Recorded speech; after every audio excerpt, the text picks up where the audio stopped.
Assalamualaikum warahmatullahi wabarakatuh. Perkenalkan, nama saya Rika Arianti, jurusan Administrasi Publik, Fakultas Ilmu Sosial dan Ilmu Politik, Universitas Riau. Saya akan menjawab soal UTS yang telah diberikan oleh dosen saya. Berikut soal yang pertama.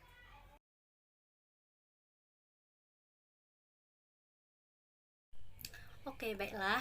Yang dapat saya pahami tentang komunikasi organisasi ialah bahwa komunikasi organisasi merupakan bentuk pertukaran unit-unit komunikasi yang berada dalam organisasi tertentu.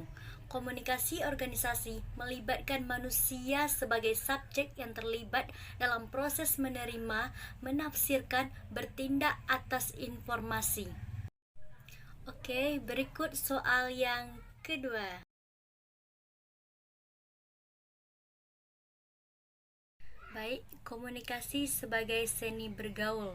Semua manusia mustahil hidup tanpa komunikasi, tetapi tidak semua orang dilahirkan dengan bakat dan kemampuan yang lihai dalam berkomunikasi. Kebanyakan mereka tidak menyadari pentingnya berkomunikasi, mereka merasa tidak percaya diri, tidak berpikir positif, canggung, bahkan takut, serta tidak memahami identitas dirinya sendiri. Padahal, komunikasi merupakan suatu jembatan untuk membangun suatu hubungan. Tidak bisa dibayangkan jika tidak ada komunikasi di dunia ini, karena kebanyakan keberhasilan suatu karir dan hubungan sosial dipengaruhi dari komunikasi. Nah, saya contohkan bergaul dengan lingkungan keluarga. Bergaul dengan lingkungan keluarga bisa menjadi pembelajaran selanjutnya untuk berkomunikasi. Di dalam keluarga kita bisa menemui karakter yang hampir sama satu dengan yang lain.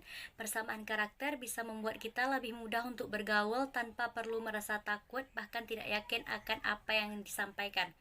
Bergaul dengan orang lain juga bisa menjadi komunikasi yang baik dan dengan lingkungan sekitar, mulai dengan menunjukkan kepedulian terhadap orang di sekitar kita. Belajar untuk mengetahui dan berpikir kritis dalam berkomunikasi bisa menimbulkan relasi yang baik terhadap orang di sekitar. Jadikan komunikasi itu sebagai kegiatan yang menyenangkan. Beban seseorang akan lebih berkurang jika ada orang yang mendukungnya, dan itu bisa didapatkan dengan cara bergaul dengan orang lain. Dengan bergaul, pertukaran informasi, pengetahuan, dan pengalaman akan terjadi ini penting untuk memperkaya wawasan. Pergaulan itu erat kaitannya dengan seni bagaimana menjalin hubungan. Saya ulangi, pergaulan itu erat kaitannya dengan seni bagaimana menjalin hubungan serta berkomunikasi dengan orang lain.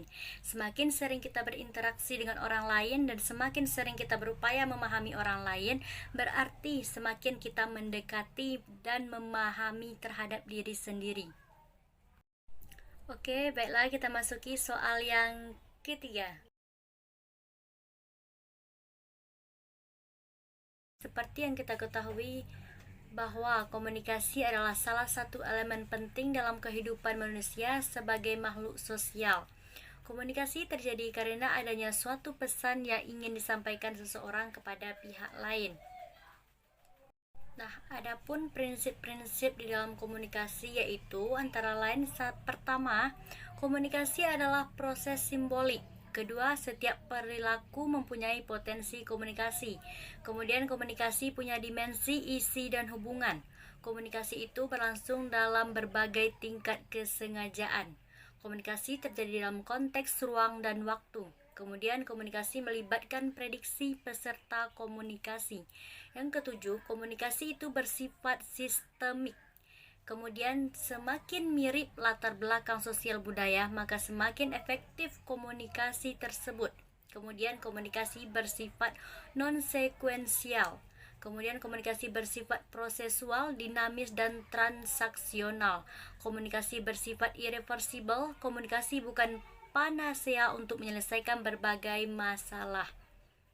Di antara 12 prinsip-prinsip komunikasi yang telah saya bacakan tadi itu, salah satu yang menarik yaitu adalah proses sistemik dalam komunikasi. Menurut KBBI, sistemik berhubungan dengan suatu sistem atau susunan yang teratur. Nah, itu sebabnya mengapa komunikasi bersifat sistemik, karena komunikasi itu memiliki struktur yang tersusun atau susunan yang teratur. Oke, baiklah, ini adalah soal yang terakhir atau soal yang keempat.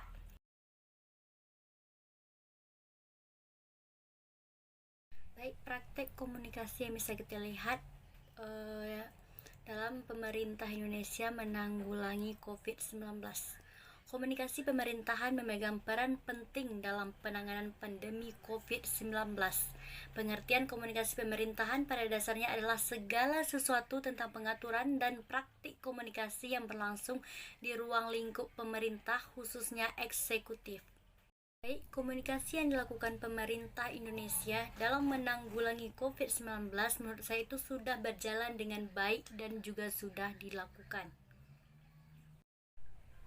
Baiklah, saya sudah menjawab 4 soal yang diberikan oleh dosen saya. Jika ada kesalahan kata atau yang kurang jelas, saya mohon maaf. Saya akhiri dengan wabillahi taufik walhidayah. Assalamualaikum warahmatullahi wabarakatuh.